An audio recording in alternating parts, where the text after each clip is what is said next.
Hi there friends, how are you? Hope you're well. My name's Nicholas Reynolds and I'm sitting in Wembley. Behind me you might see the famous Wembley Arch. Now I've been here because we had a special launch event with CRC Church. We're opening a new church here in Wembley in May and I'm really excited about this. And tonight our pastor, he actually shared a message on the theme of captivity. The opening sequence was very powerful. There was this video showing how someone was being led into a prison cell. And can you imagine, just picture this for a moment, being led into a prison cell where you're going to spend many years, you don't even know how long. You're locked in there, the door is shut. You feel fear, you feel helpless, despair sets in. You're thinking of how can you get out of this place, but there is just no way. The years go by, it just seems endless. And then all of a sudden there's a noise at the door opens. And there's a man standing there saying, "Come, I've paid your debt in full, you can be free." How do you respond to that? Well, in this example, the person was just so afraid, so used to being in this prison cell, they didn't know how they could adjust to change. This opportunity, they couldn't face it. And they rejected that offer to walk free. And the man at the door reluctantly left.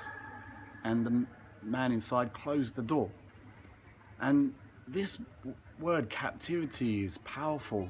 You see, most people are captive to things and they don't even realize that they're captive. And the pastor shared 3 things that we can be held captive by. The first is sin.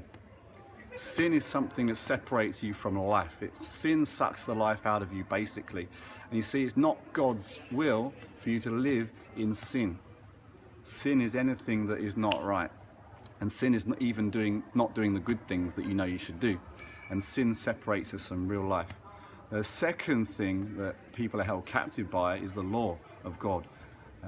People can get caught up in rules and regulations, doing this, doing that, and then they feel guilty because they can't keep the law. And the 10 Commandments in the Bible were given to expose sin, to show us that we can never live up to God's standards. But you see, in my last video we talked about issues. We all have issues. We've got to recognize that we have an issue, and then the answer, the best thing we can do, is bring the issues to Jesus.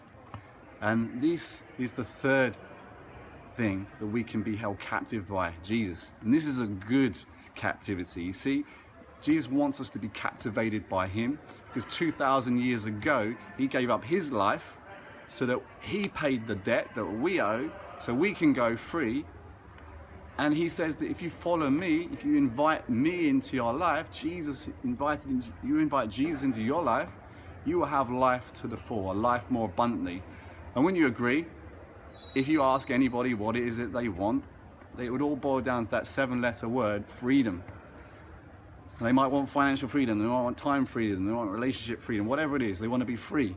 But Jesus gives you the ultimate freedom indeed, and that is freedom from your sin, and he'll give you the power to overcome and live a transformed life. Because when you are in love with someone, it changes how you live. You're not following rules and regulations. You're married, you love your wife. You're not going to do things just because you're going to get in trouble if you don't do them. That's not love. But because Jesus first loved us and demonstrated his love for us by laying his life down on that cross, this is what we remember at Easter. So friends, I want to encourage you and stir you to think about your life. What is it that's holding you captive? What is it that's holding you back from living the best life ever? When you become a captive of Jesus and invite him into your life, he will take you on the road to triumph. And as I go out here, down from the station, we'll walk along that road of triumph, as it were, that many sports fans and spectators and athletes walk down, that road of triumph. But the road of triumph is your life, and it's your life connected with Jesus, and he will make you a sweet smelling fragrance to the whole world. Life is good, my friends, especially when you have Jesus in it. So God bless, good night, and have a happy Easter, fantastic weekend.